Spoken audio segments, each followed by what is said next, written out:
Kahit anong tagumpay mo sa buhay mo, kahit nagsisikap ka para araw, but if you don't have God in your life, you're nothing. Malapit na yung paghukom. This is the time, the right time na to spread His words. Manny Pacquiao, Tim Tebow, Jeremy Lin, pinili niya kami because people idolizing us, and then whatever the words come out of our mouth, they will listen, they will believe. I always believe that intelligence is a gift. Siguro ito yung magiging kasangkapan ko so that I can change the lives of my family. Magiging huwarang ka kung yung family mo buo pa rin, at least kahit na malayo ka.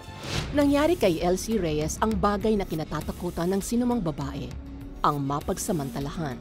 In love and confession, there's healing.